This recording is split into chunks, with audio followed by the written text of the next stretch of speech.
संख्या पद्धति चैप्टर में सबसे पहले हमें ये संख्या पद्धति क्या है ये जानने की ज़रूरत है। संख्याओं को लिखने एवं उसके नामकरण के सुव्यवस्थित नियमों को संख्या पद्धति कहते हैं। इसके लिए निर्धारित प्रतीकों का प्रयोग किया जाता है जिसकी संख्या निश्चित एवं सीमित होती है।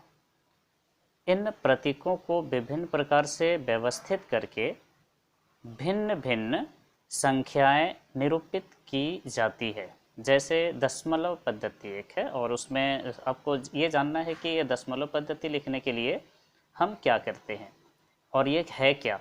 तो वह वास्तविक संख्या जिसमें गिनती के लिए कुल 10 संख्याओं, जैसे आप शुरू से पढ़े होंगे 0 1 2 3 4 5 6 7 8 9 तक की जो संख्या है उसका सहारा लिया जाता है, चाहे आप कोई भी संख्या लिखते हैं। और ये हम मानवों के द्वारा, हम विद्यार्थियों के द्वारा पूरे विश्व में सभी लोगों के द्वारा सर्वाधिक प्रयुक्त की जाने वाली संख्या है। आज चूँकि हम इंट्रोडक्शन क्लास दे रहे हैं तो इस इंट्रोडक्शन क्लास में आपको सबसे पहले हम विभिन्न प्रकार की संख्याओं के बारे में बताते हैं, बाद में हम चैप्टर में एंट्री करेंगे। तो एक कहा जाता है ना कि चैप्टर में घुसने से पहले आपको उसके बारे में कुछ जानकारी होनी चाहिए। तो हम एक रिकैप ले लेते हैं जो क्लास आप 8 तक पढ़े हैं। सबसे पहले हम लेते हैं प्राकृतिक संख्या। तो प्राकृतिक संख्या किसको कहते हैं, मैंने यहाँ पे सिर्फ एग्जाम्पल लिखा है और आपको डेफिनेशन में आपको बता दे रहा हूँ। प्राकृतिक संख्या जो गिनती की संख्या है उसको हम प्राकृतिक संख्या कहते हैं। जैसे 1 2 3 4 5, इसको आप अनगिनत, आप यहाँ पे देख रहे हैं एक सिंबल मैंने लिया है, इसको इन्फिनाइट कहते हैं। इन्फिनाइट तक, अनंत तक ले सकते हैं, इसको हम प्राकृतिक संख्या कहते हैं। उसके बाद दूसरा है, मैंने लिखा है पूर्ण संख्या। तो पूर्ण संख्या में अगर हम इसको बंद कर दे तो आपको ये जस्ट लाइक प्राकृतिक संख्या के जैसा ही लगेगा। तो इसमें सिर्फ गिनती की संख्याओं में अगर आप 0 लगा देते हैं, यानी 0 से शुरू करते हैं, तो ये आपका पूर्ण संख्या कहलाएगा। 0 1 2 3 4 5 6 7 8 9 10, अब जहाँ तक भी जा सकते हैं, ये पूर्ण संख्या कहलाएगी। पूर्ण संख्या के बाद आपका आता है पूर्णांक।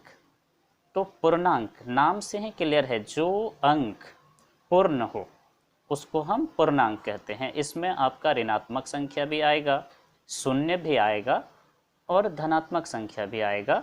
तो हम उसको पूर्णांक के नाम से जानेंगे। -3, इसके पहले भी आप जा सकते हैं, -4 -5 -6, आप इस तरफ में देख सकते हैं वापस आया गया है। -3 -2 -1 0 1 2 3, ये इन्फिनाइट तक जाएगा। और इधर इस साइड में अगर आप जाते हैं तो ये भी आपका इन्फिनाइट तक जाएगा। अगला है वास्तविक संख्या। तो वास्तविक संख्या क्या होती है, दशमलव भिन्न, ऋणात्मक, धनात्मक, वर्गमूल, मिश्र भिन्न, ये सभी वास्तविक संख्या है।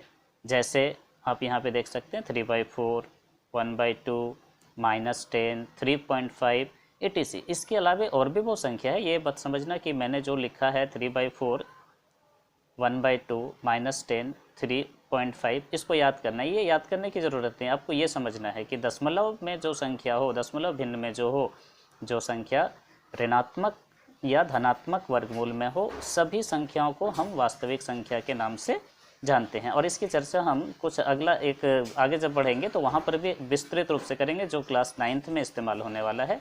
ये मैंने बताया कि पीछे जो आप पढ़े हैं वो है। फिर है अवास्तविक संख्या। जैसे यहाँ पे वास्तविक है तो यहाँ पर अवास्तविक। तो अवास्तविक संख्या किसको कहेंगे, वैसी संख्या जो वास्तविक नहीं है, हम उसको अवास्तविक संख्या कहेंगे। जैसे -1/0, यानी 0 से किसी भी संख्या को आप भाग नहीं लगा सकते, तो ये अवास्तविक संख्या होगा। इसको इमेजिनरी नंबर भी कह सकते हैं, काल्पनिक संख्या है। ये -2, ये भी इसका आप वर्गमूल नहीं निकाल सकते क्योंकि रूट के अंदर में -2 है। उसी तरह से यहाँ पर 1.02, फिर देख रहे हैं 002, फिर देख रहे हैं 0002। इस तरह से इसको अगर बढ़ाते जाते हैं तो ना रिपीट हो रहा है, ना इसको हम P/Q के रूप में लिख सकते हैं। सो हम इसको कह सकते हैं अवास्तविक संख्या। आप फिर पढ़े होंगे सम संख्या। तो सम संख्या का डेफिनेशन आप पढ़े हैं कि जो संख्या 2 से पूर्ण रूप से विभाजित हो जाए उसे हम सम संख्या कहते हैं, इवन नंबर कहते हैं। एग्जाम्पल के लिए 2, 4, 6, 8, आप एक एक छोड़ करके संख्या गिनते चले जाओ और जहाँ तक भी चल जाओ उसको हम आपको क्या कहेंगे, सम संख्या कहेंगे। 2, 4, 6, 8, 10, 12, 14, 16, इस तरह से आप आगे इन्फिनाइट तक जा सकते हैं। फिर अगला है विषम संख्या यानी ऑड नंबर।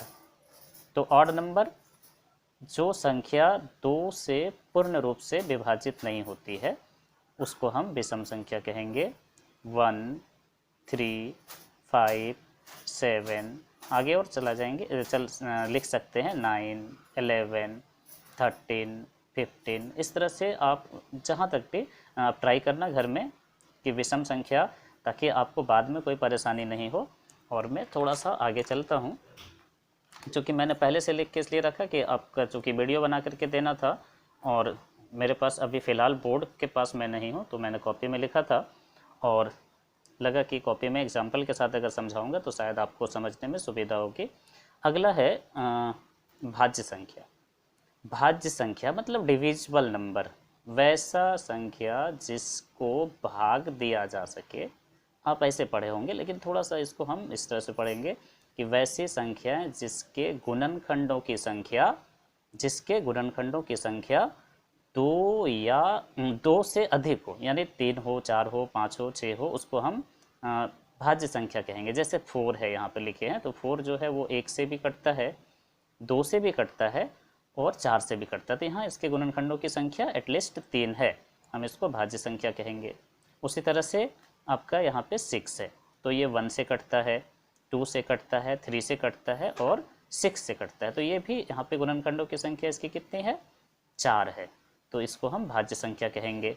उसी तरह से 8 है, 9 है, 10 है, यानी गुणनखंडों की संख्या जहाँ पर 2 से अधिक हो जाए उसको हम भाज्य संख्या कहेंगे। 10 के बाद आप 12 लिख सकते हैं, 14 लिख सकते हैं, 15 लिख सकते हैं, तो ये भाज्य संख्या कहलाएगी, जिसके गुणनखंडों की संख्या मोर देन 2 हो, ये याद रखना है। उसके बाद है अभाज्य संख्या, नाम से ही क्लियर है अभाज्य, और आप क्लास 8 तक में ऐसे पढ़े होंगे कि जो संख्या अपने आप से कट जाए और 1 से कट जाए उसको अभाज्य संख्या कहते हैं। लेकिन थोड़ा सा 9 क्लास में जब आप आए हैं तो डेफिनेशन को थोड़ा सा इलाबोरेट करके आपको पढ़ना चाहिए। अभाज्य संख्या यानी जिसके गुणनखंडों की संख्या केवल 2। अभी मैंने यहाँ पे पढ़ा ना कि भाज्य संख्या जिसके गुणनखंडों की संख्या 2 से अधिक हो, इसमें पढ़ेंगे जिसके गुणनखंडों की संख्या केवल 2 हो, 2 से ना ज़्यादा होना चाहिए ना कम होना चाहिए, हम उसको अभाज्य संख्या कहेंगे। जैसे 2 की बात करें तो ये 1 से कटता है और 2 से कटता है। 3 की बात करें तो ये 1 से कटता है और 3 से कटता है। 5 की बात करें तो ये 1 से कटता है और 5 से कटता है। इसी तरह से 7 की बात करें तो ये 7 भी 1 से और 7 से, 11 भी 1 और 11 से। यहाँ पे मैंने 9 नहीं लिखा है क्योंकि 9 जो है वो 1 से भी कटता है, 3 से भी कटता है और 9 से भी कटता है, इसलिए 9 अभाज्य संख्या नहीं हो सकता। 9 को मैंने भाज्य संख्या में यहाँ पे लिखा है। तो अभाज्य संख्या किसको कहेंगे, वैसी संख्या जिसके गुणनखंडों की संख्या केवल और केवल 2 होती है। अगला है परिमेय संख्या। तो परिमेय संख्या किसको कहेंगे, वैसी संख्या जिसको p/q के रूप में लिखा जा सकता हो, वैसी संख्या जिसको p/q के रूप में लिखा जा सकता हो। जैसे ऊपर में जो है ना ये 5/7, तो 5/7 आपका परिमेय संख्या हो गया। फिर 8/9 ये परिमेय संख्या, 4/3 ये परिमेय संख्या। तो यहाँ पर हम लिख सकते हैं p/q। तो ये q जो है ना, नीचे वाले को q बोलते हैं, जिसको हम ऊपर वाले को बोलते हैं अंश। क्या बोलेंगे, अंश। और नीचे जो है इसको बोलते हैं हर, यानी जो संख्या अंश बटा हर के रूप में लिखा जा सके। आपको दिख रहा होगा, मैं दिखा रहा हूँ, ये अंश और ये हर। तो जिस संख्या को अंश बटा हर के रूप में लिखा जाता है, जहाँ पर हर यानी q का वैल्यू कभी भी 0 नहीं हो, हम उसको क्या कहेंगे, परिमेय संख्या कहेंगे। फिर से अगला है अपरिमेय संख्या। तो अपरिमेय संख्या जिसका वर्गमूल नहीं निकाला जा सके, जैसे √2 इसका वर्गमूल पूरी तरह से नहीं निकलेगा, √3 इसका वर्गमूल पूरी तरह से नहीं निकलेगा, -√2, -√3। और ये देखिए ये यहाँ लिखा गया है पाई। पाई के बारे में विशेष चर्चा हम लोग अगला चैप्टर में करेंगे, वहाँ पर दिया हुआ है कि किस तरह से पाई को आप अपरिमेय संख्या कह सकते हैं। बच्चों आप ये पढ़े होंगे कि पाई का वैल्यू 22/7 होता है, तो 22/7 तो परिमेय होना चाहिए, लेकिन ये 22/7 परिमेय संख्या नहीं है, अपरिमेय है। इसकी चर्चा हम लोग अगले क्लास में, जिस समय ये चैप्टर में एंट्री मारेंगे उस समय इस पर चर्चा कर लेंगे। अगला है वास्तविक संख्या। आप कहेंगे सर वास्तविक संख्या तो आपने पहले बताया है, तो वास्तविक संख्या जो आप पढ़े थे वो क्लास 8 तक का डेफिनेशन में था। अभी थोड़ा सा जानना है, एकदम एक सिंपल सा डेफिनेशन कि परिमेय तथा अपरिमेय संख्याओं के समुच्चय को ही वास्तविक संख्या कहा जाता है। परिमेय तथा अपरिमेय, मैंने परिमेय भी पढ़ लिया है, अपरिमेय भी पढ़ लिया, दोनों को एक सेट बना लो, एक साथ लिख दो, तो परिमेय भी और अपरिमेय भी दोनों को हम वास्तविक संख्या कहेंगे। जैसे ऊपर में अपरिमेय है यहाँ पर और ये परिमेय है, इसको भी वास्तविक संख्या कह सकते हैं और इसको भी आप वास्तविक संख्या कह सकते हैं, इसलिए मैंने दोबारा लिखा है वास्तविक संख्या के बारे में। अगला है दशमलव भिन्न।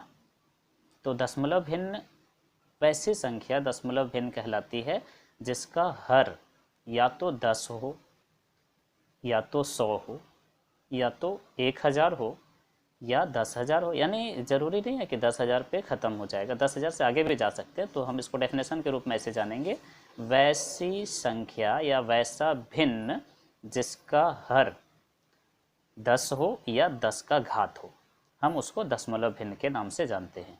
7/10, 17/100, 11/1000, 5/10,000 और भी संख्याएं जितनी भी आप लिख सकते हैं, जिस केवल ये ध्यान रखना है जिसका हर जो है वो या तो 10 हो या 10 का घात हो, उसको आप दशमलव भिन्न कह सकते हैं। एक स्पेशल संख्या मैंने यहाँ पे लिखा है जिसको आप शायद नहीं पढ़े होंगे, अत्रिभाज्य संख्या है। आप अभाज्य संख्या पढ़े हैं, अत्रिभाज्य नहीं पढ़े हैं, जिसको प्राइम ट्रिपलेट नंबर कहा जाता है। क्या कहा जाता है? Prime triplet number. तो ये क्या होता है? वे 3 प्राकृतिक संख्याएं, यहाँ पे 3 प्राकृतिक संख्याओं की बात हो रही है।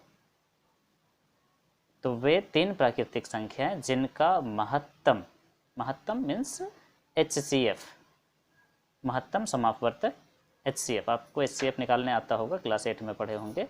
तो HCF 1 हो, उसको हम अत्रिभाज्य संख्याएं कहते हैं, या उसे अत्रिभाज्य संख्याएं वो अत्रिभाज्य संख्याएं कहलाती है। 8, 9 और 25।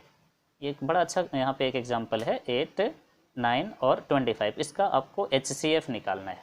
तो कुछ बच्चे क्या करते हैं, इसका HCF निकालने के लिए थोड़ा सा दिमाग लगाने लगते हैं कि वो HCF कैसे निकाले। 3 संख्या है, 2 संख्या रहती है तो निकाल लेते हैं।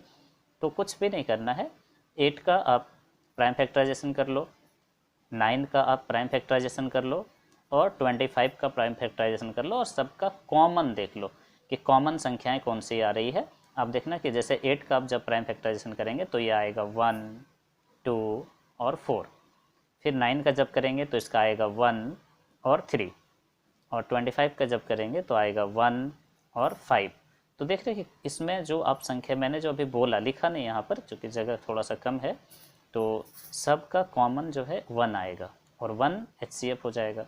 तो इस तरह की आप और भी एग्जाम्पल देख सकते हैं जिसका भी HCF 1 आ जाएगा। संख्या कितनी होनी चाहिए?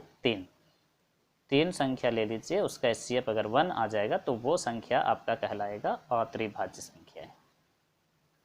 मैंने भिन्न के बारे में चर्चा करने के जस्ट बाद अत्रिभाज्य लिखा क्योंकि ये अचानक से मेरे दिमाग में आया कि आपको बताना चाहिए, लेकिन भिन्न संख्या के बारे में आगे भी चर्चा है। सम भिन्न, ये बच्चों आप पढ़े होंगे क्लास 7 में।